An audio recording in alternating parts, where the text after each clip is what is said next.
People hate us. That's why we're good. Hello, what have we here? I have a daily quota of people I have to piss off. Hello. Daily? Yeah. Monthly? No, it's daily. 7 per day. Hourly? Hello there. Yeah. Looking.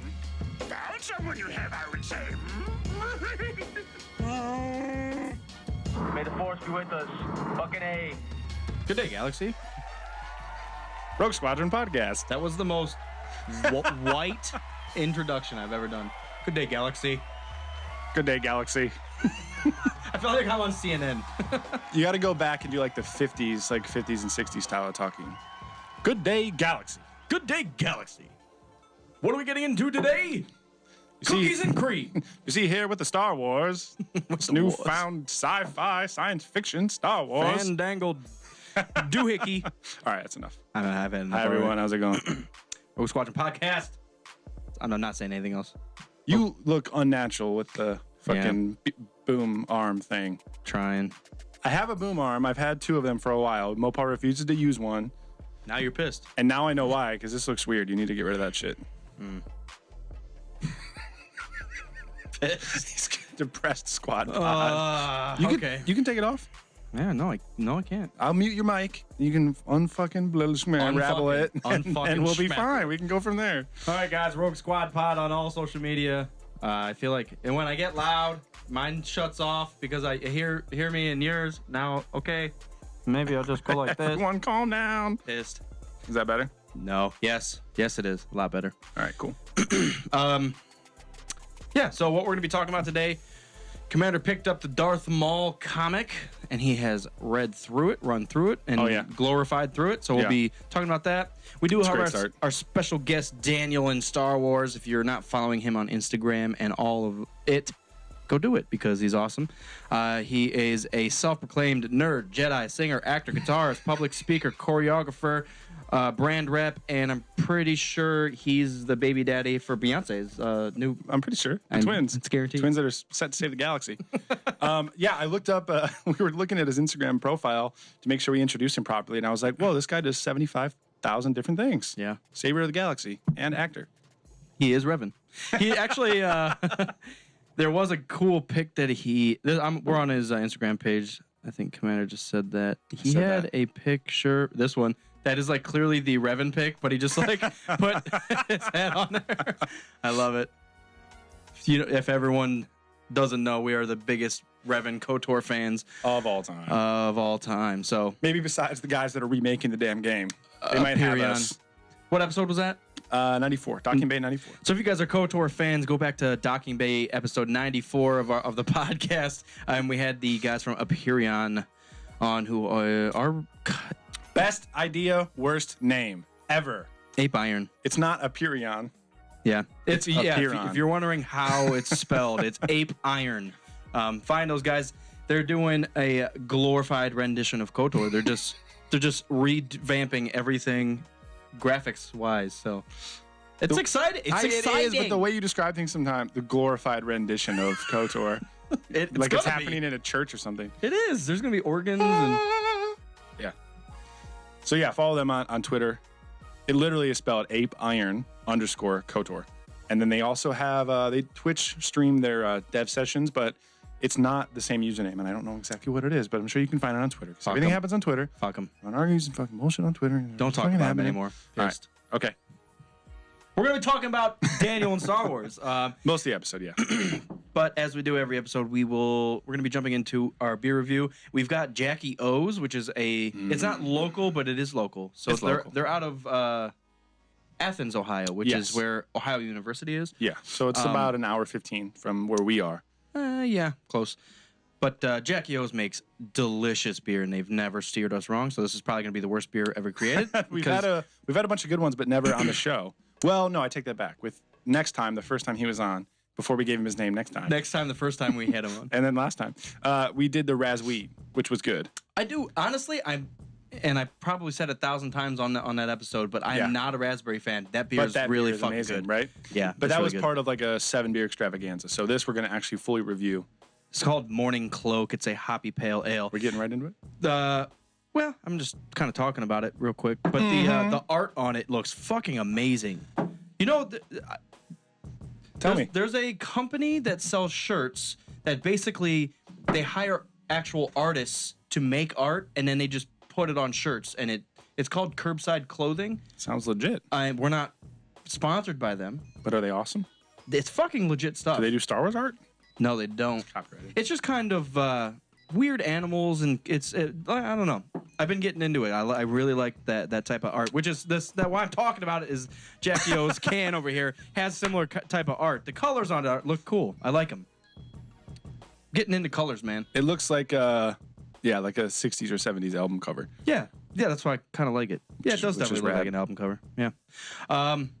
Anything else happen? Mopar came back from the Igloo Island. Yeah, we were off last week. Mopar was stuck in Canada for like 36 hours or some shit. It was, and I know a lot of people have worse experiences and got like laid over like days, but I spent 24 straight hours awake in a hotel or in a airport or on a flight, and it was just, and they did nothing for us.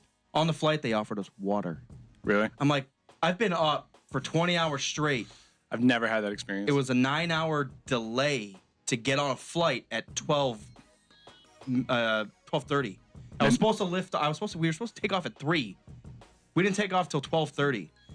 Jesus. And I had a connection flight, dude. It was fucked. We got in at like 3 a.m. in Toronto. Yeah.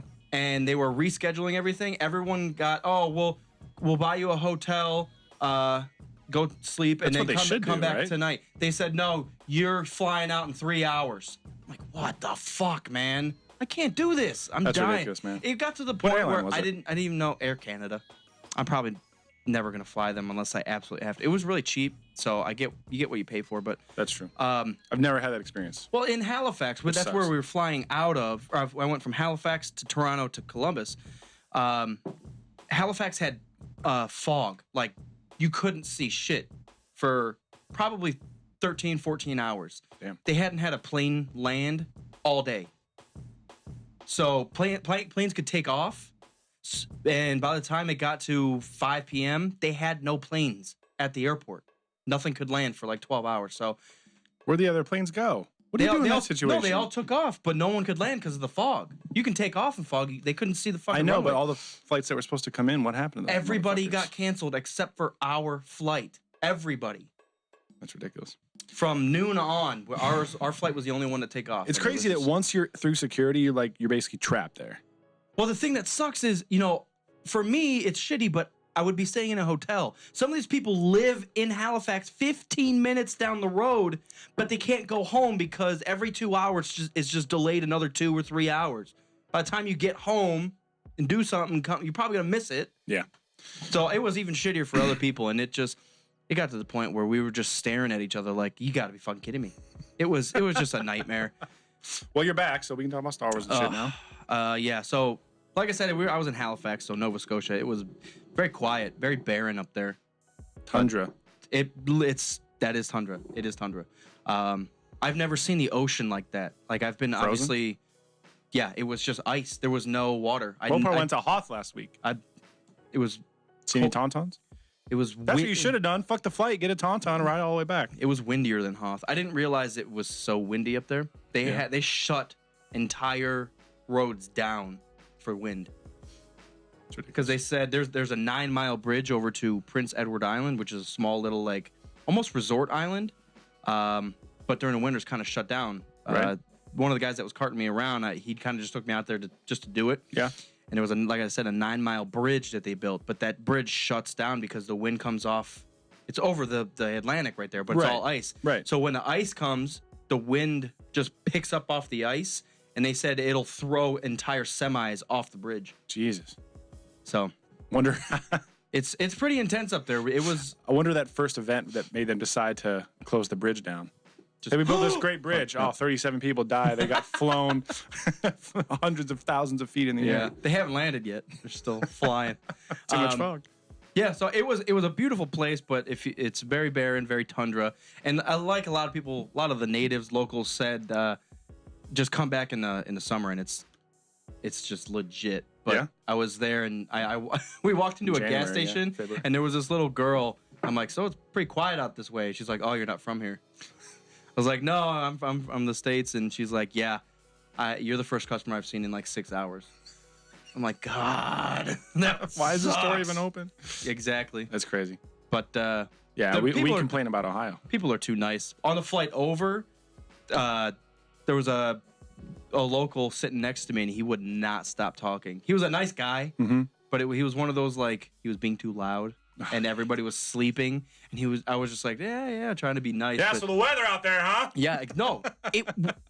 We didn't land until 2 a.m., so we were in the air around midnight to 1, and he's just screaming about shit. People are ridiculous. But where's that filter? He started buying me beer, so I dealt with it. Yeah, you don't complain about that.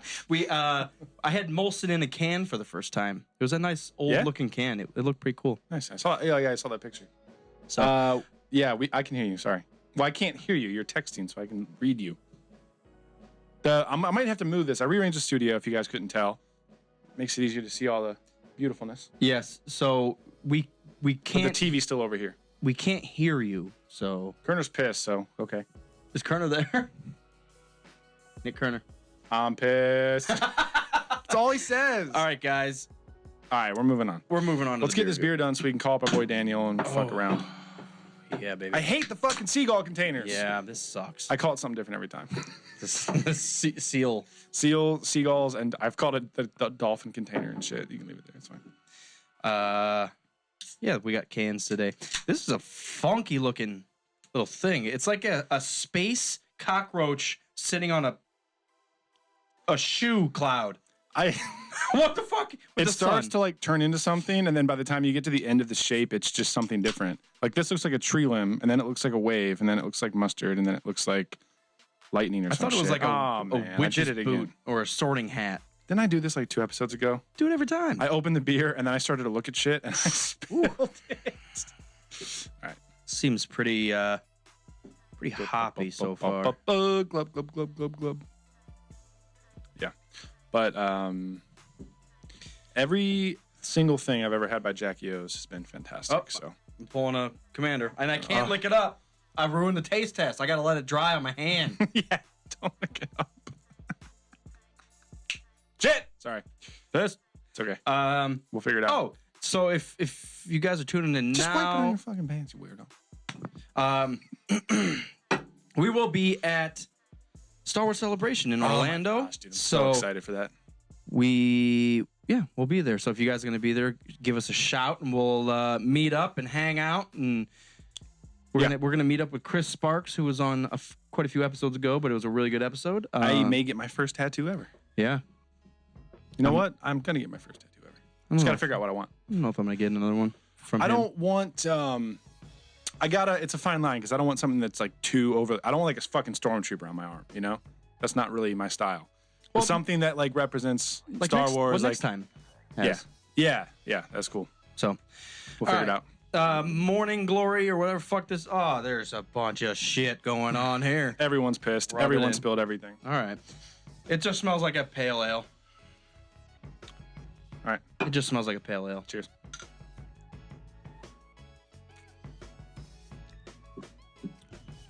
It's a pale ale.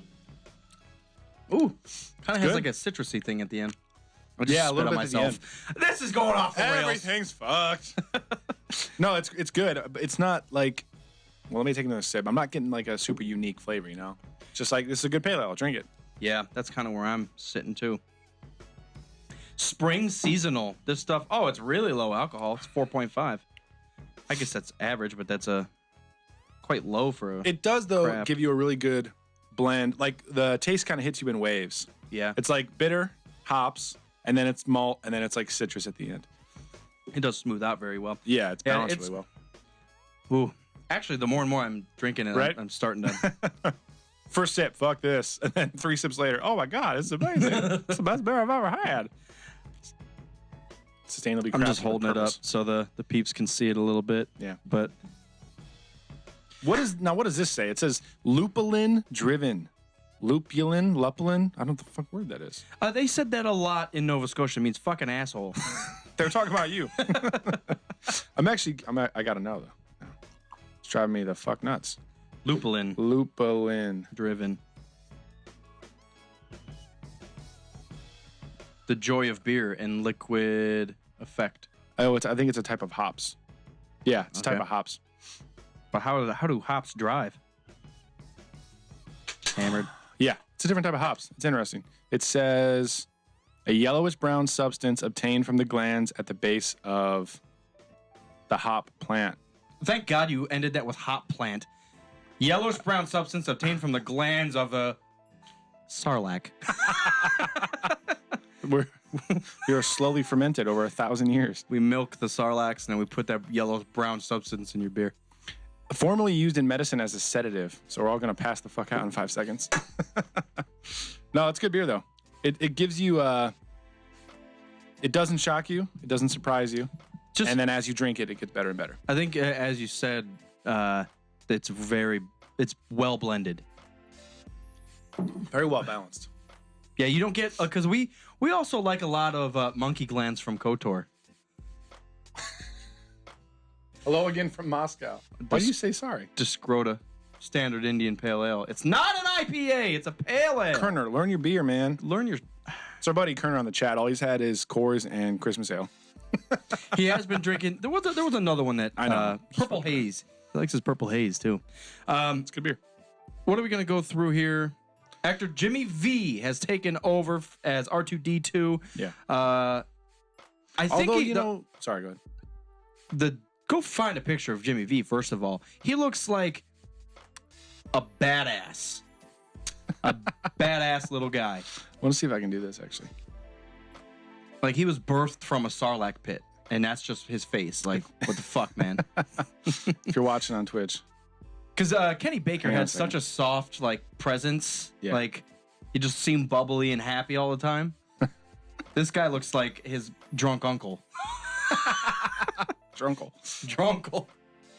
So somebody actually called, not really called me out, but just informed me on Twitter that they announced this a while back. And people just didn't really realize it. So here, dude, he looks like a biker. He looks like he's killed people. He is Hell's Angel. He is Hell's Angel. .com. Yeah, he looks cool. The only problem is that, all right, well, first of all, I'm confused because I thought for a while they didn't really have actors for R2. And they kind of put Kenny Baker as R2 as like a homage, you know what I mean? Because like in episode 3, he's not R2 he's all CGI, right? Yeah, I think. I didn't know about episode 7. I feel like he was they built him and controlled him. But what is that wicked picture below? This? No, that. If you're watching live, you can see this. Yeah, he looks like a fucking iguana Satan. He looks like one of those fruits that you're not supposed to eat. Yeah. You know? You see it in the grocery store and no one buys. Right. They're just sitting there. This is an impossible fruit to eat. It's $10. What the fuck, man? That's weird. Oh, it's from Doctor Who. Oh, so that's where they got him from. Huh. Interesting. Yeah, he looks pretty wild. So, I mean, that's awesome. It's cool that they're not just totally wiping the R2-D2 actor off the face of the credits. They have somebody else to take up the role. Very cool. It's all right. I like it too. Back to the beer. It's all right. Awesome. Even though this has gotten better and better with every taste, I don't think there's a wow factor to it. So I'm going to sit with a strong 2. Very strong 2. Yep. I agree. All right. Well, that was our super short beer review. It's fine. Brought to you by me, Darth Maul. Killing Jedi. Since 20 BBY. Killing Jedi.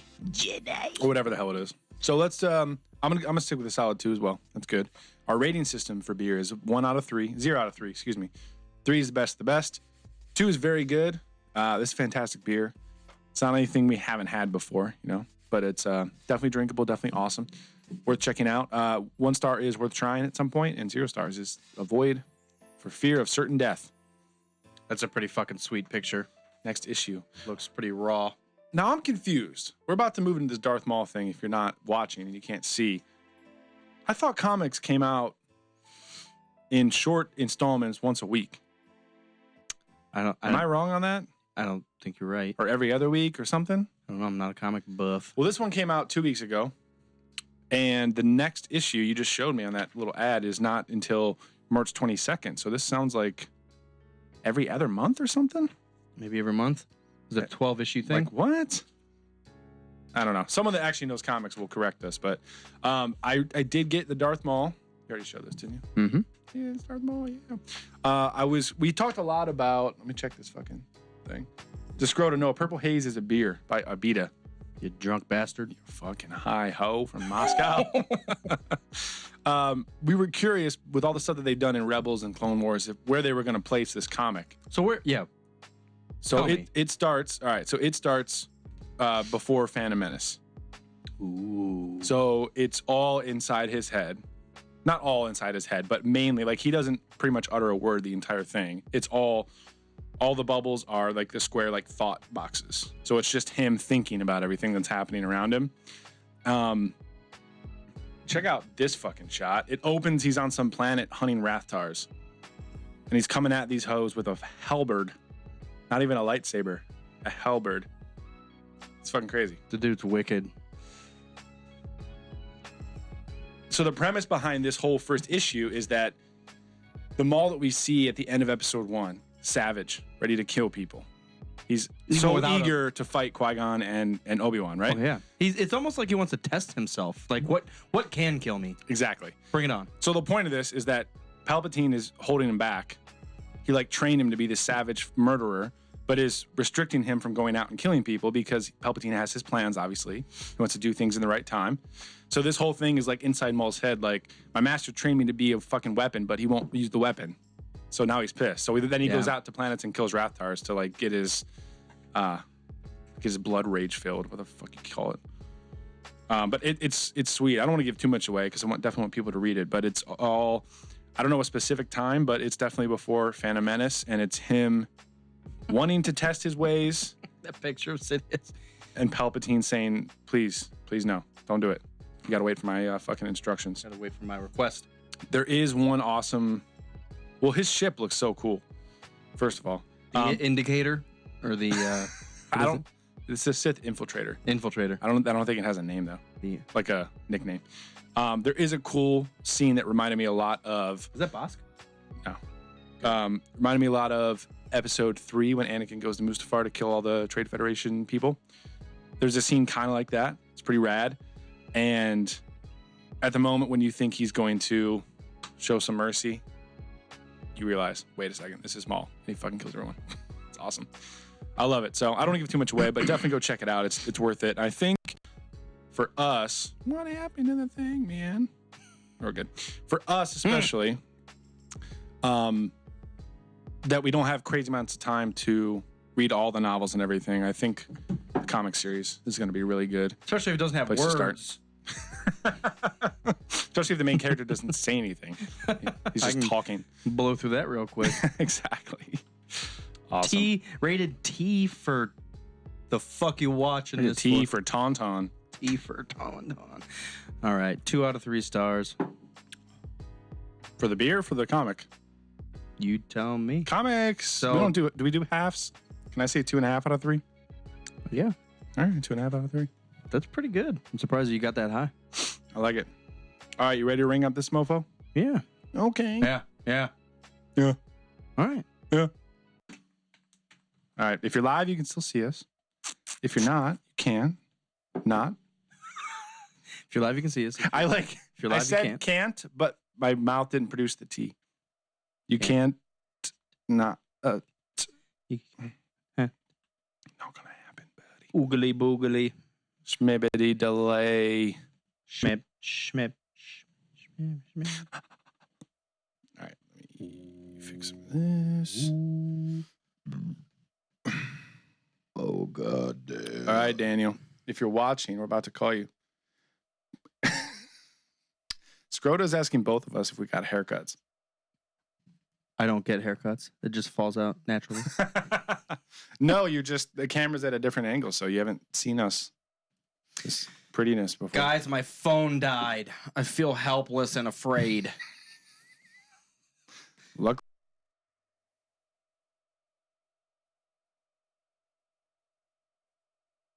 You don't need your phone. We call this going on. You know what I'm talking. All right. I don't know why. It's natural for me just to crush the can. It's fucking savage. Complete. Welcome to our show.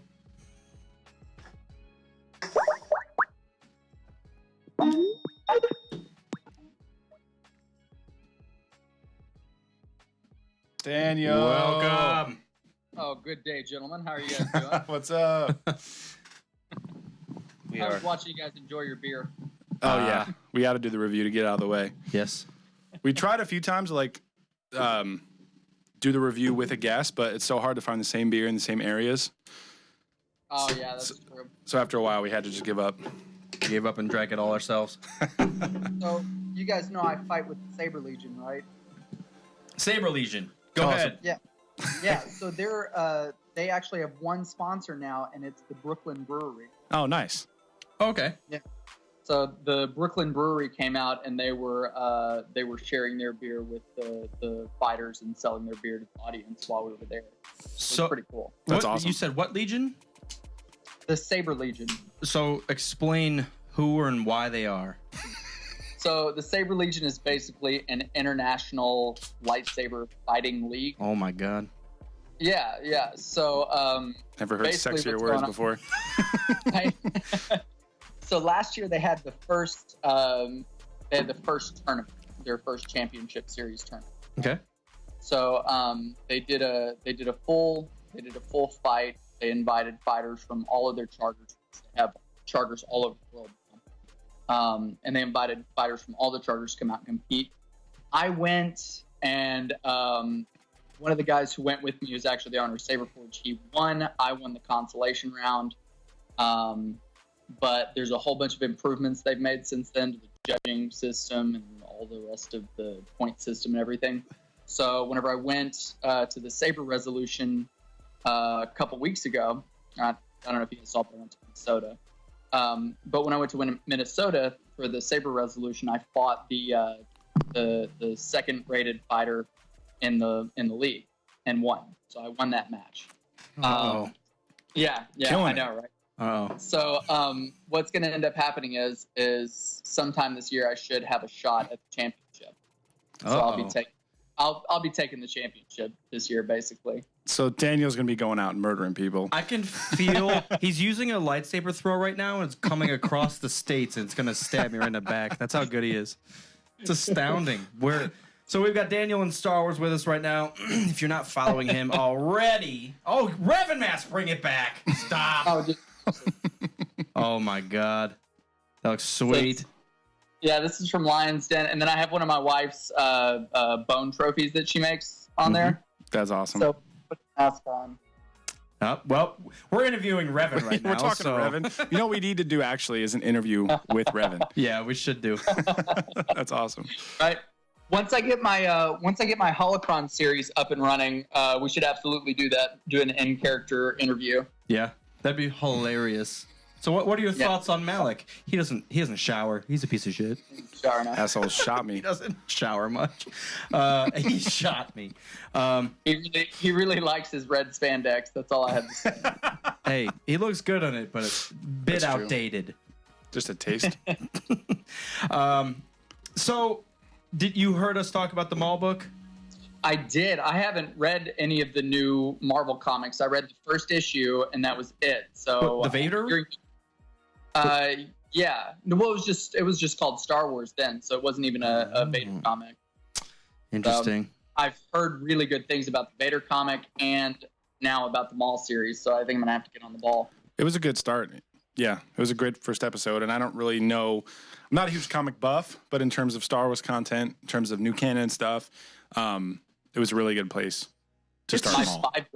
My 5-year-old's all about them right now, so I need to start getting them. I'm constantly astounded by how many there are too.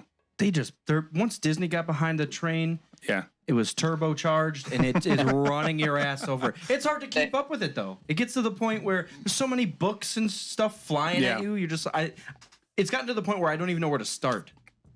Like, do I start with a novel? what's good is that it's all new now, so they're taking a fresh start away from the original expanded universe.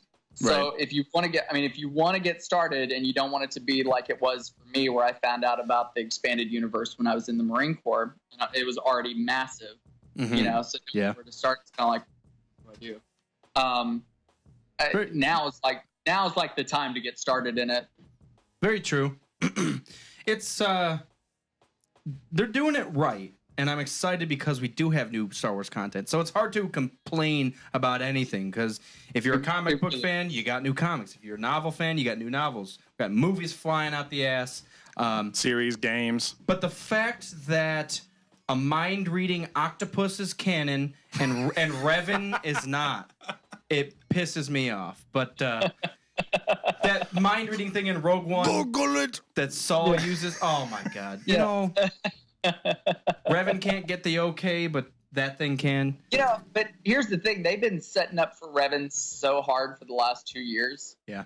They've been setting up for Revan so hard. Rebels, they tried to throw a reference in the Clone Wars, and I don't know if you guys watched the deleted footage for that. We heard about it.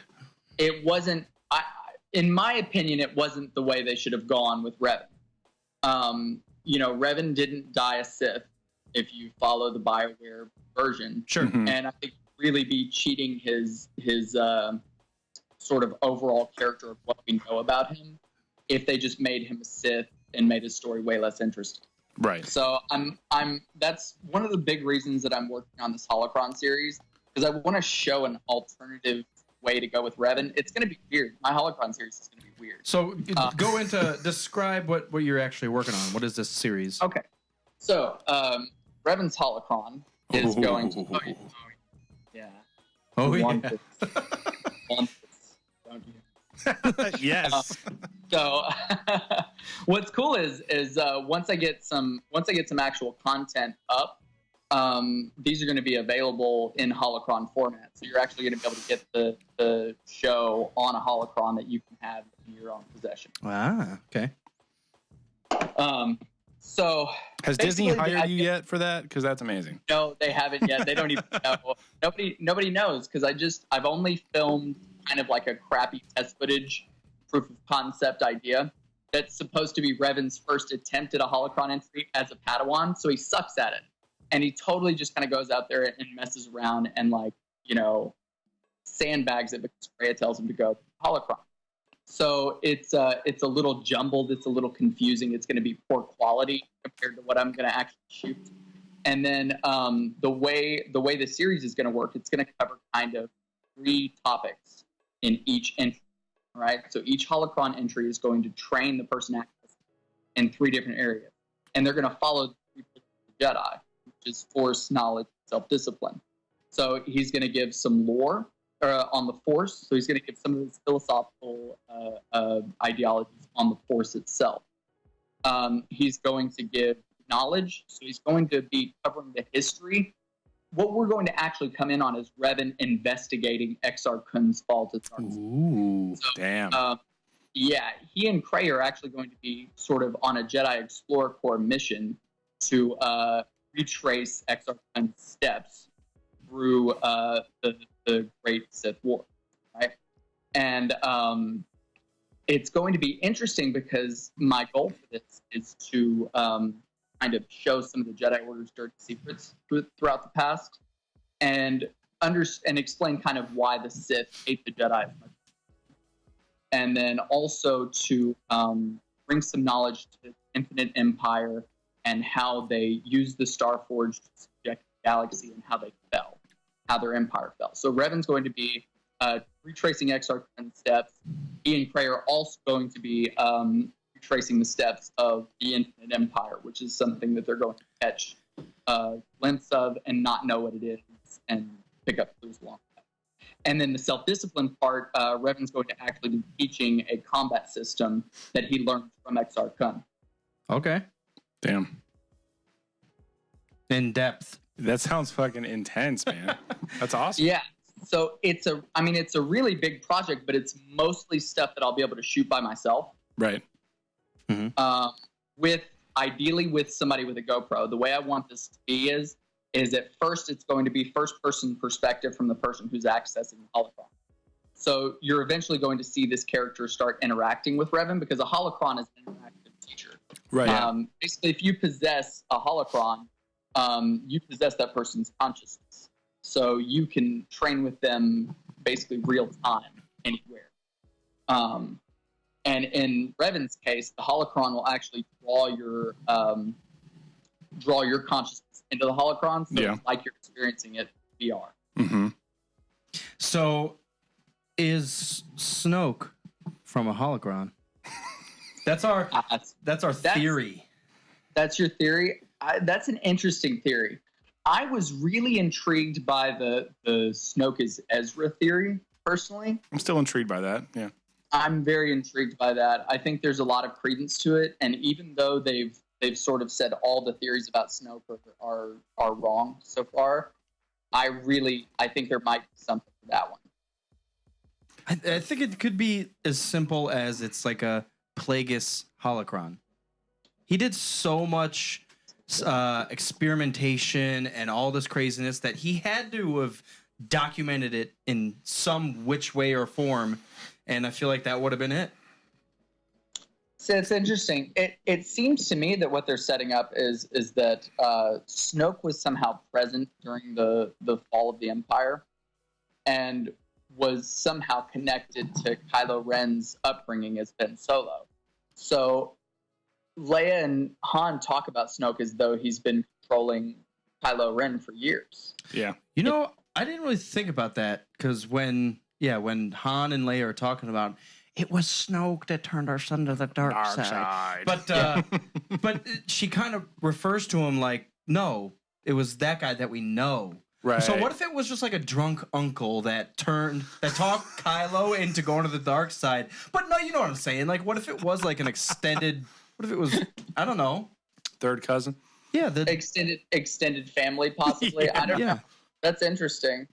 It's certainly an interesting theory. It would explain why Kylo Ren calls Rey his cousin. Wait, what?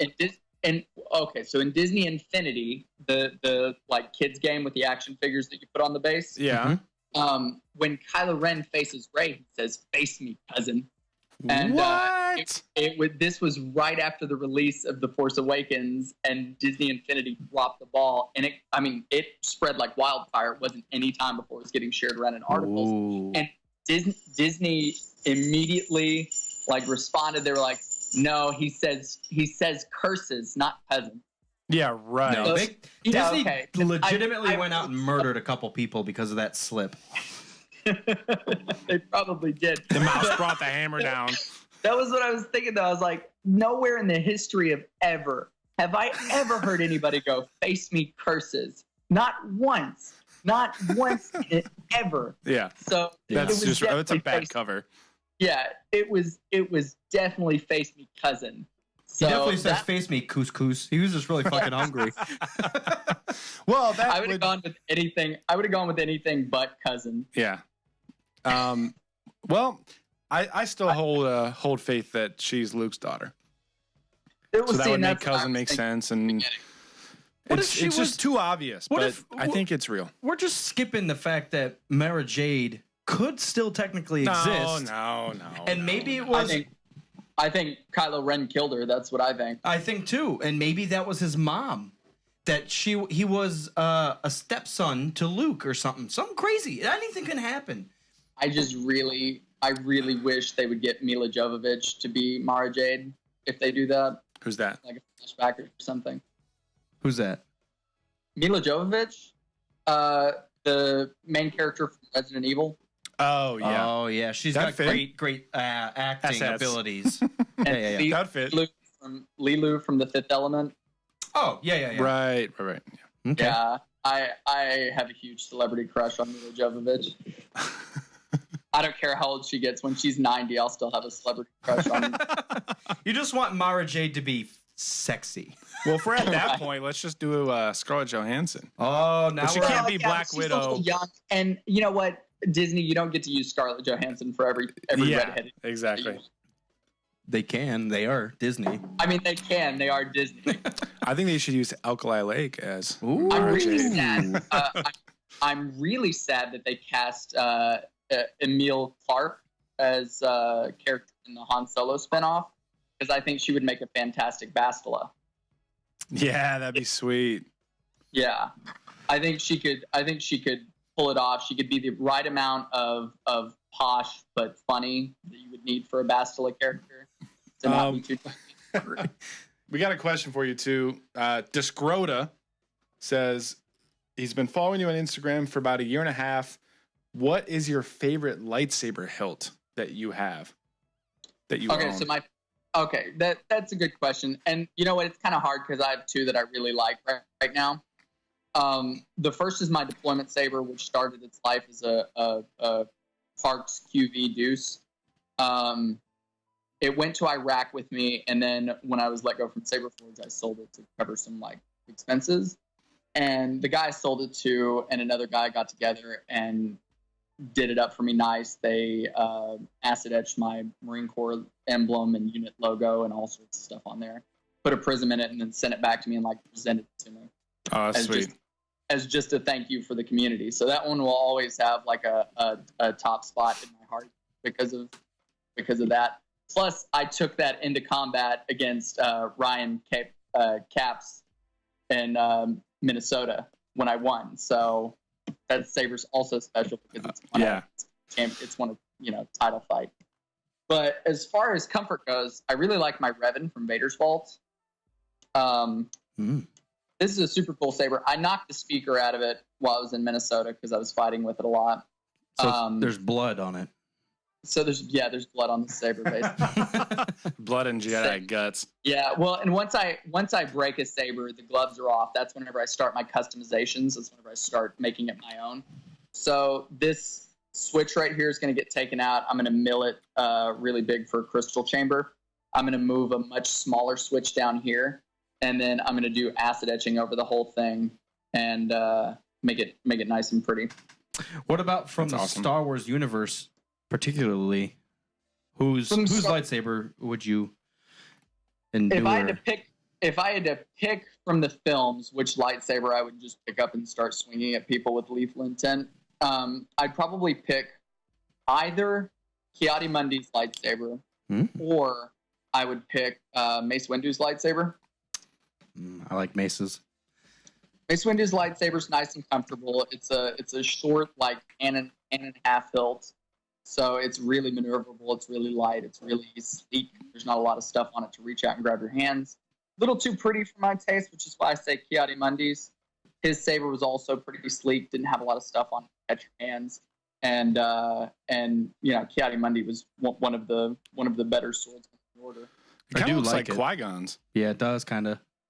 Qui-Gon's not bad. I don't like the hooks on that shroud. Those will cut your hands if you're not wearing gloves. Oh, his have those too. Yeah. Right. Yeah. See, I've used most of these sabers, so I know which. I know. So in actual fighting situations what they actually how they perform. I know in actual fighting situations how these sabers are going to treat you. Exactly. Yeah, it's not just like, oh, this one looks pretty, I want that. Yeah. I've got the scars on my hands to prove it from hilts taking. Right. When you behead a Jedi, it kind of chafes your knuckles a little bit. It chafes my knuckles just a bit. I don't like it. What about I think one of my favorites is Dooku's. What about Dooku's? Oh, Dooku's. I mean, come on. Christopher Lee is a bona fide badass. Yeah. So anything that Christopher Lee uses on screen, you can probably guarantee might actually have killed a person. He's the most likely out of anyone in Hollywood. He's probably still killing Nazis somewhere, wherever he's at in the afterlife. That guy. But it's the curve hilt. It's the finesse of it. It was the first character we see take on two Jedi as though it were easy. Right. It wasn't even difficult for him in Attack of the Clones to take out Obi-Wan and Anakin. And then took Yoda dead on after taking him out. And fought Yoda to a standstill pretty much. So, of course, Dooku's saber gets an honorable mention. It's fucking awesome, man. I'm a big Dooku fanboy. I was watching Revenge of the Sith the other night, and I was just astounded at how he throws Obi-Wan around like a fucking rag doll. Honestly, that kind of makes me mad because it's just like, and it gives some credit to Dooku, but it takes a lot more away from Obi-Wan. Obi-Wan does so much in the movies and kills everything in sight. Except for Dooku. Except Dooku just says, ragdoll Obi-Wan, go the fuck over there. Listen, everybody's got that one person that for whatever reason they're just defenseless against. True. And for whatever reason, be it that Dooku was Qui-Gon's master and Obi-Wan was intimidated, or, whatever it was, if Dooku's fighting style just had something that Obi-Wan was, lacking to defend against, whatever small nuance thing it is, Obi-Wan just wasn't good enough to beat Dooku. Yeah. He didn't have the capacity to defeat Dooku. And that says a lot, it says a lot towards Anakin, for sure. And I think it was there to set it up like, hey, maybe Obi-Wan doesn't have a chance to win fair against Anakin. So how did he win that? So how is he going to win this fight at the end? Because Anakin's Dooku was Obi-Wan. If I'm following that, it's a weird line, triangle. Right? Well, and I mean, Anakin overestimated his powers. Yeah. He was drunk off the dark side. Yeah, he got greedy. And whenever Obi-Wan said it's over, I have the high ground, Anakin didn't look at that as Obi-Wan going, "Hey, don't make me kill you." Anakin looked at it as an insult because his ego was in control. He was being ego. That's what the dark side is. It's ego driven. So whenever Obi-Wan goes, "It's over," Anakin's first thought isn't, "Oh yeah, from a tactical standpoint, I should do something to get out of this before we proceed." He perceives it as an insult to his newfound power. And how dare you question me? So you underestimate my power, and he jumps in and he dies because he hasn't learned to temper that dark side rage and ego-driven mindset with discipline and control. He only had it for like 5 minutes. He killed a bunch of fucking politicians, and then he got in a fight with Obi-Wan. What? No, he also single-handedly walked into the Jedi temple. He also that's right. His kill-death ratio is off the fucking charts because he was on the dark side for only like 25 minutes. Well, and we've got Dooku. We've also got Dooku on his kill list too. So he's got a victory rate. Not to mention everybody he killed during the Clone Wars. So. Other than that, though, what was I going back to? Oh yeah, whenever he becomes Vader, he learns more control over that sort of like prideful rage that you experience with the dark side. So it's much more patient, reserved. I think he loses. I don't know what he loses but after he was cut down as Anakin and became Vader, I feel like he lost an aspect of his. I don't know. I don't want to say control because he seems very precise and controlled as Vader. But I would say what he lost was what he thought was the rest of his humanity. Do you think he lost his ego though? Because I feel like Vader's very, very. What am I trying to say? He's very confident in his own abilities, but he doesn't walk around and directly talk shit to people unless they're down on the ground dying, which is unless they've made a mistake. Yeah, he's a perfecter. Vader you have to remember what Vader's going through during the rise of the Empire and the Galactic Civil War. After he hunted down all the Jedi, which he hunted them down within 98 to 99% worth of extinction, right? Very, very few Force users left. Those who were generally dropouts from the Order that weren't around for Order 66, and they picked up the Force because there were no other Jedi around. Yeah. So they're mostly dealing with Force sensitives that they've missed. So he's not getting much of a good fight from anybody. Look at him in Rogue One. Did he look like he was trying remotely a little bit? You could tell he was pissed, but it was too easy. He was just walking through a park. He looked like I look whenever I'm just doing freeform, and I'm just like, okay, you're all dead. Goodbye. He was just, definitely angry, definitely mad, but he was never exerting himself more than a little bit. You don't hear him doing that heavy breathing thing that he was doing in Empire Strikes Back despite Luke. you know? Nope. So he was marching through a. I think Vader, it was that, you know, he's the best fighter in the galaxy. And there's a certain boredom that comes with that when there's nobody left to challenge. Yeah. Yeah, because even you could feel that even as Anakin, that he liked being challenged. Even when he went up against Dooku, he's like, "I've got this," and he goes at him and it's just like, "Dude, hold your tits, dude. This you're gonna get cut up." Twice the pride, double the fall. I hate that line. I still can't believe after Obi-Wan watched Anakin get Force lightning and had to block Force lightning, you know, on multiple occasions. Nobody warned Luke. Right. Nobody warned Luke that the Emperor had Force lightning. Right. Yeah, exactly. Now, well, the Emperor also shocks Yoda. Yeah, I know. And Yoda. And Yoda trained Luke too. Both of those old rusty bastards let Luke go to death against the Emperor. I cannot use my powers to help you. Oh, well, you know, if you had told me how to block Force lightning, maybe I could have handled it myself. Right. Idiot. I probably wouldn't have thrown my lightsaber away. Right. Dooku wears these crazy soft socks, and the static shots astounding. Brought me to my knees. He shuffles everywhere. He just shuffles through the fight. Done. He's like a duck. Outside his robes don't move very much, but inside his feet are like just shuffling back and forth. Why is everything in the Death Star carpeted? The Emperor's just kind of shuffling around. We figured it out. Oh my god. That needs to be a Robot Chicken spoof, man. Like seriously. It's ridiculous.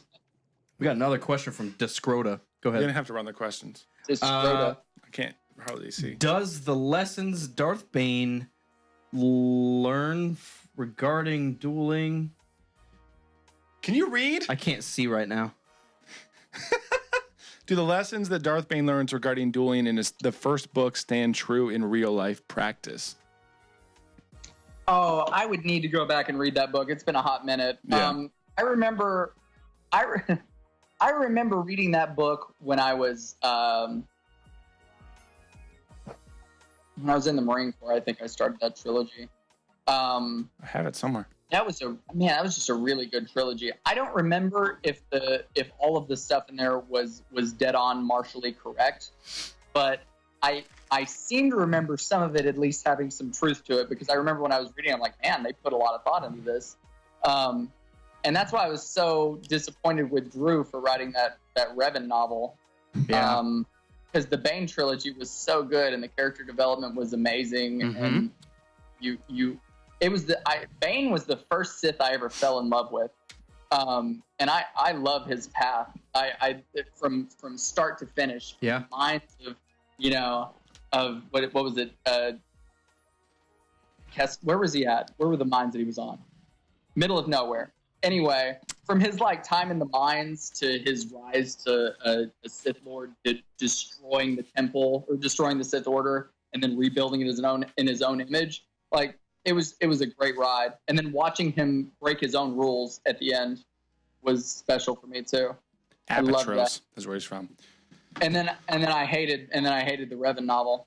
I think it was all right. So on the Darth Bane thing, Drew in our interview with him said, no one is just evil because they're not just randomly evil. And that was kind of like his concept in writing for Darth Bane. Mm-hmm. How does someone get to the dark side? And we see that in the movies with Anakin, but it was in such detail and such in the head of death in this book. Yeah, with Bane, it was purely just from start to finish. It was a product of his upbringing, from his father abusing him and brutalizing him to being discovered by the Sith and joining the Sith ranks as a soldier. Yeah, I mean, it's just forged. The dude was a weapon forged from the dark side from day one. Yeah, and when we get to Revan, do you think that the overall Star Wars feel and canon kind of forced him to make Revan a Jedi? Because like if you look at the games, obviously Revan, we love Revan because he walks both sides of the line. And that's like his best feature. But at the end of the day, if he has to choose something, don't you think because it's Star Wars, he's going to be a Jedi because Jedi are good and it's Star Wars? So the way I want to play it, and this is a brief look into kind of where my mind's at for what I'm writing for this Holocron series. The way I'm going to write it is Revan is going to consider himself something of a Jedi, but Revan's going to consider himself what a Jedi should be, not what a Jedi is. So if that makes any sense. Yeah. If you look at the Jedi Order during the rise of the Empire, during the Clone Wars, they needed reform. They needed to change their ways. They had grown stagnant. They'd grown overtly religious. They'd become dogmatic and locked into their narrow-minded view of the Force. When Anakin came along, Anakin was supposed to balance this equation. Anakin was supposed to reform the Jedi Order, make it what it's supposed to be, find a resolution to the Sith. That doesn't necessarily mean destroying the Sith, but that means turning your enemies into not your enemies, right? Instead, the Jedi Order refused to entertain any sort of reformation. Anakin was pushed to fall to the dark side. The Jedi Order that trained him didn't trust him and didn't equip him to deal with things like relationships, attachments and stuff like that. They just said, and Palpatine knew that as a Sith working from the inside, and he used Anakin to destroy the Jedi. What Palpatine didn't realize that Anakin would eventually destroy him because of his children, because of the love that he had for his children. And now we have this fresh start of sorts where the Jedi Order is now being, sort of restarted, and we're going to see what Jedi are going to be without the influence of a dogmatic order or religious zealots. And that's why I don't like Yoda that much, because he's you're the strongest dude in a weak era of watered down Jedi. You have this force power that you can see visions, but you have no clue if they're gonna happen, if they're real. You're getting toyed with Sidious, who is standing right here, and you can't find. He's talking to Palpatine like the Sith Lord. We can't find him. He's like, yeah, I know. Can't find him. Palpatine's like, I know, right? It's an elusive dude, but this is a crazy motherfucker. You can't get him. And I know the appeal of Yoda, and he is the Grand Master of the Order at that time, but like we just talked about, it's so watered down. He really doesn't have that. He's one of the most capable, but he also is just old, set in his ways. Yeah, and he's just very limited in his vision, and that's kind of what we talk about. Like he sees visions, but does he? Is that Palpatine putting that in his head? He has no clue what he's talking about. Yeah, I mean he is wise, but all of the knowledge that he does have is filtered through the Jedi dogma. Well, and that's the thing. It's he filtered a lot of his wisdom through the Jedi agenda. I don't think he wasn't wise. I don't think he wasn't capable. But what I think we see is the places to pay attention. Whenever Luke says he's not going to kill Vader, that he'll go and confront him, but he thinks he can turn him back from the dark side. What does Yoda say? No, you got to kill him. You're not going to be able to turn him. It's impossible. It's never happened. I've never done it, and I'm strong. And I'm old. 1,000 years old. I eat beans every Tuesday. And that's some of that religious dogma that's going on, where he's like, I don't, you can't. Of course, you can't turn anybody back from the dark side. Well, that's because anybody who would turn away from the dark side still wouldn't fit the narrow-minded views of the Jedi anyway, right? Because they've learned a whole bunch of things about what the nature of the Force actually is. Right. They've learned to not just see the Force in shades of black and white, but also in shades of color. Yeah, you can't come back for that. But that's why I kind of really like someone like a Qui-Gon who understands that, and it does a lot for Dooku because he kind of understood that and is like, peace out, dude. But also for Mace Windu, because he was he just realized, even though he was one of the head, he just kind of knew, I sense we're all going to die. Well, you should probably do something about that. But we're all going to sit here and have a tea party instead. Come on, man. Yeah, I was listening to one of our old episodes, actually, and we were talking about how the Jedi visions being clouded in episode 2 because of the Dark Lord.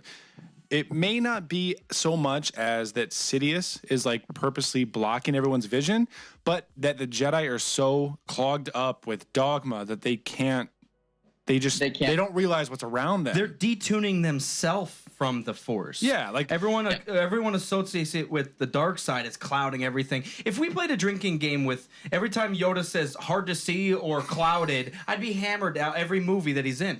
But they always blame the dark side. And to your point, I agree. It's just that desensitization from the Force. Yeah. They're not pushing themselves. Right. The religious zealots.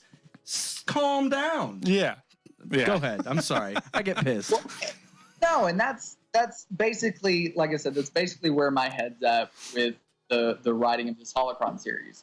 Is it's going to kind of blow some of these secrets out of the water. It's going to show some of Revan's thoughts on the Order when he leaves to fight the Mandalorian Wars. It's going to kind of cover how Revan thinks that Jedi should conduct themselves during war. And it's going to go over a lot of things where Revan's going to be looking at it from a more universal perspective and not just a Jedi's perspective. Like certain Jedi rules are out the window during war. Like a Jedi needs to be this type of person. And so there's going to be the things like that where he's going to be like, these rules kind of seem like they don't actually have anything to do with staying away from the dark side. So we're going to suspend these for a bit and see what happens. And Revan's a very analytical mind. He's a very scientific mind. So whenever he looks at a problem, he looks at it in terms of science and force.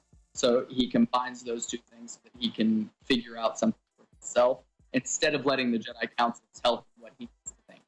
Yeah. Yeah. I follow the living force.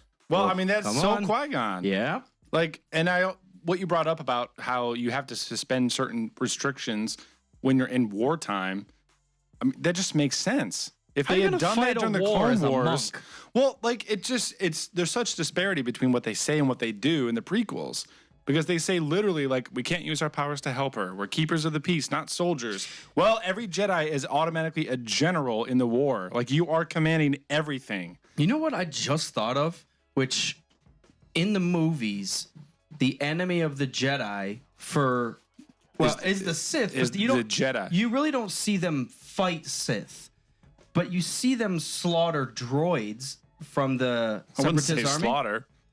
But that's what I'm saying. They cut through them like butter. They do. The Gungas. They do, but it's not evil because they're droids. But what if even if it was a clone army that they were fighting? I feel like the Jedi might not join a war as easily.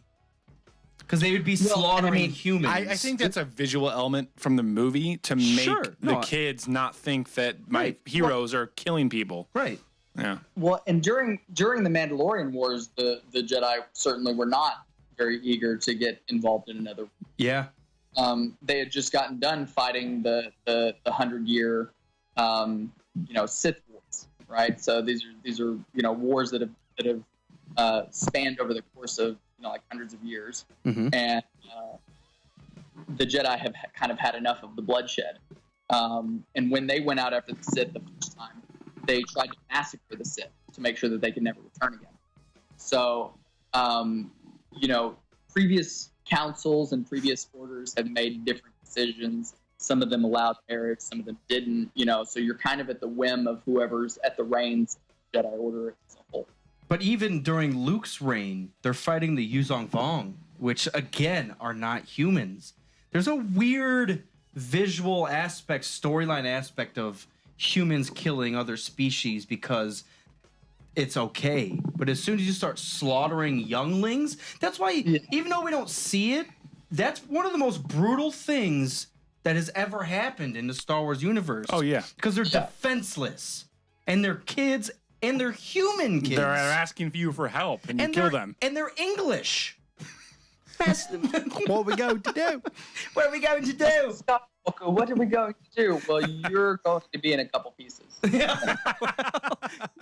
You're going to create quite a mess. So you're gonna hopefully arterize well. If it's not, you're gonna get a lot of blood on them. But that's almost more of a culmination of the movies of the evil and the dark side of Darth Vader than even like the Obi-Wan Anakin fight. Because sure, he gets burnt, but slaughtering innocent younglings, human younglings, is just, that's brutal. And I get why they didn't put it on screen. They couldn't do that. When 10 minutes ago you were a hero of the Republic, you know what I mean? 10 minutes ago you were the bastion of hope. Well, from a certain point of view. I mean, you know, even from like a regular point of view, up until that point, he had focused all of his aggressive feelings into fighting an evil force. Sure. The second Palpatine could turn him to think that the Jedi were the evil force, or at least give him a plausible enough reason to think that, look at what he was capable of. Immediately without a good moral code. Yeah. So that's the thing. The Jedi understand the need for a good moral code, which will guide you in wars. So, like, one of the things that I'm going to be inferring with, as far as like Revan's, how Jedi should behave during war, will be kind of very simple concepts. If someone comes into your space, right, your space being within range to be able to kill you, and they offer you the gift of a warrior's death, what kind of host would you be to not offer that gift back to them in time? Sure. That's just manners. It's impolite, to be honest. It would be impolite for me not to return your gift to you in kind. So you're saying all of those poor younglings should have had a soldier's death? All right, turn around, get on your knees. Well, you know, in the case of people who can't defend themselves, that's kind of a moot thing. You know, Anakin wouldn't have to kill them. You know, he could fight them. He could easily fight them to a place where they wouldn't be able to defend themselves anymore. So whenever he kills them in cold blood, there was no need to kill them. There was no glory in killing them. There was no challenge in killing them. Yeah.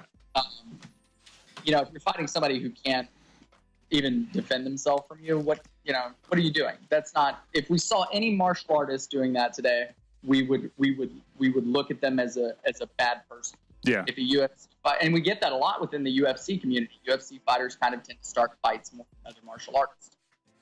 You know, they tend to kind of flaunt their abilities and be willing to enter into physical violence much more willingly than other martial artists, people who've done traditional martial arts. Because I feel in a lot of traditional martial arts, you're ingrained from day one that train in this, but you don't ever want to have to use it. Right. For sure. Yeah. And the Jedi are the same way. The Jedi train. I mean, the Jedi are some of the best fighters in the galaxy. That was why the Mandalorians wanted to fight them. But they don't. You know, the Jedi seek to never have to use that. And if they do have to use it, they seek to not have to use it in a lethal means. Right. I was just going to point to, I know we talked about this several episodes ago, but this comic book series, graphic novel, whatever you want to call it, Star Wars Darth Vader and the Cry of Shadows, you kind of see another point of the ruthlessness of Vader, which we don't see a lot on camera, but it kind of carries that slaughter of younglings through.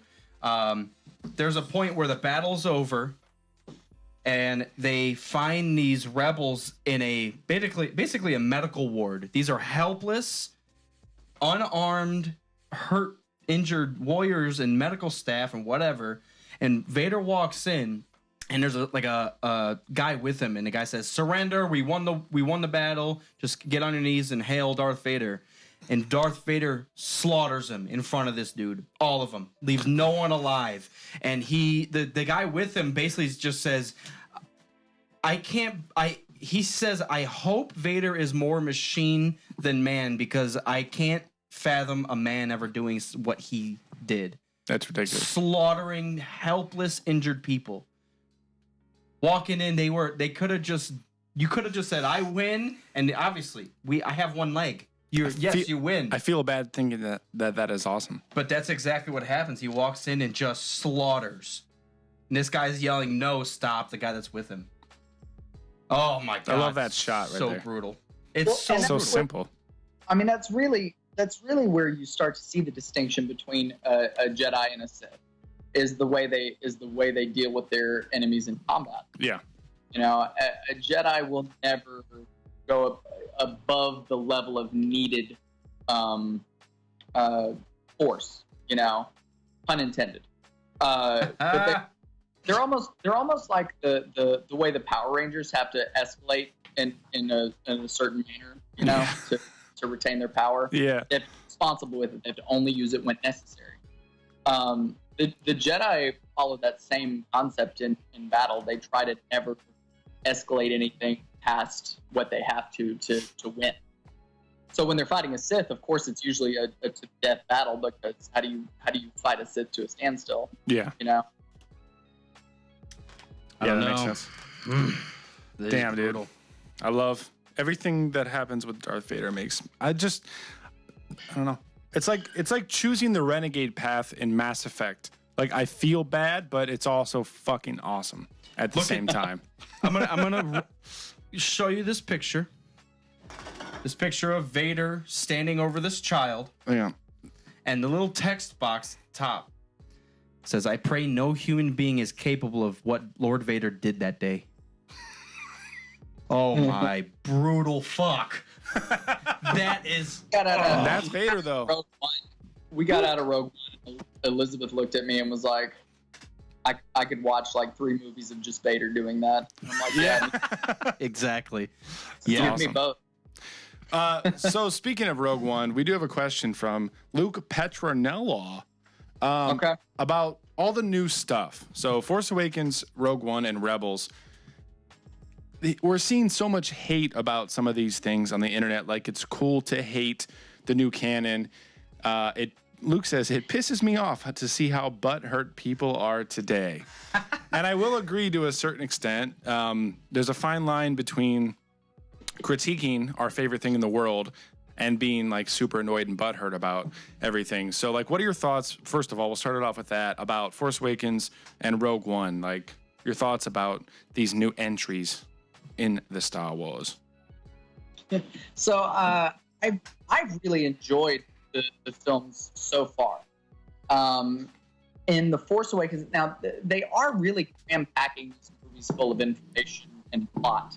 So it makes it difficult to develop in certain areas. I think that's where a lot of people are getting frustrated, is, you get kind of more of a slower build in the original trilogy than you do in even the prequel trilogy or these new entries that are coming in. They're very cram-packed full of information. They're cramming a lot into the films that they're doing. But I've enjoyed The Force Awakens. I think that Rey is really powerful off the bat, and I think that Kylo Ren.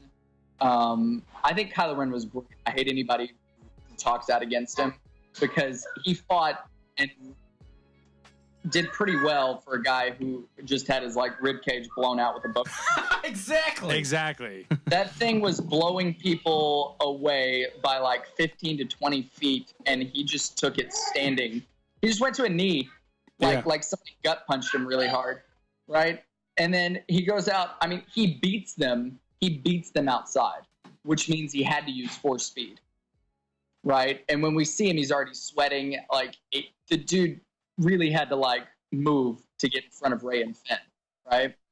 So, and then he fights him. He beats Finn, which we also like him. And then Rey pulls it out of thin air, right? She just kind of does her thing and manages to win. I would call that beginner's luck. It's like the lightsaber one. She didn't. Yeah. She didn't really do much. She just kind of poked it out in front of her and hoped for the best. She just held on. She's like, "Oh shit!" like Doctor Strange's cape. Yes, it's just doing everything on its own. Put that one hole through his arm up here. She got a little confident, and she started kind of figuring out how the lightsaber is different from a staff. But for the whole first like 3/4 of that battle, she had no idea the mechanics of the lightsaber versus her staff at all. It was completely new to her, and it showed.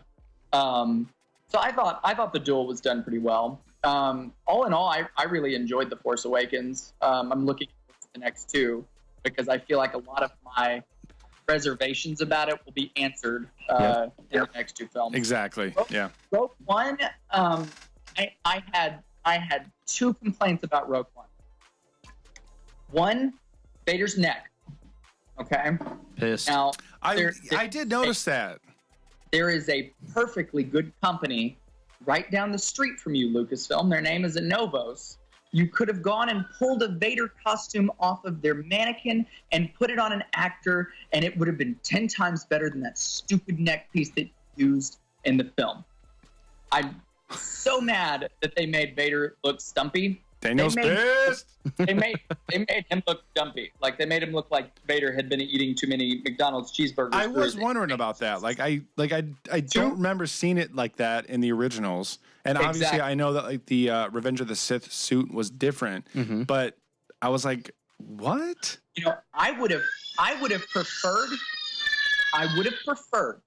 Someone is killing younglings. Yes, he's killing younglings. Sorry about that. Hang on. That was a long kill. I'd say let's see if she'll stop. I think we need to grab his lightsaber. Grabs his lightsaber. Hey. Wait. Someone is slaughtering seals. I can't believe it. That's awesome. There we go. Oh my goodness. Hang on.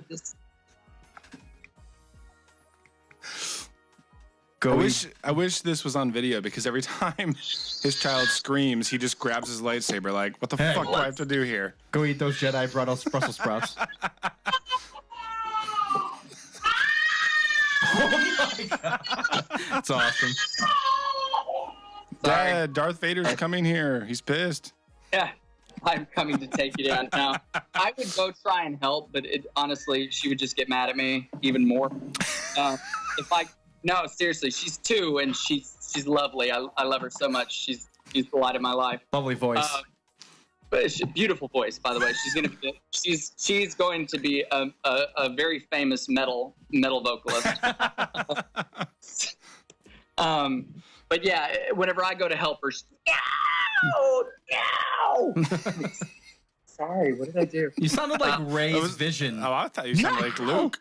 So yeah, and then my only other gripe with Rogue One was Chirrut's death. I really would have liked to have seen Chirrut go down in like a blaze of glory kind of thing, where they have him fighting just a ton of Death Troopers, and Baze is with him, and they're shooting everybody down, and then he gets hit and dies, and it's amazing, right?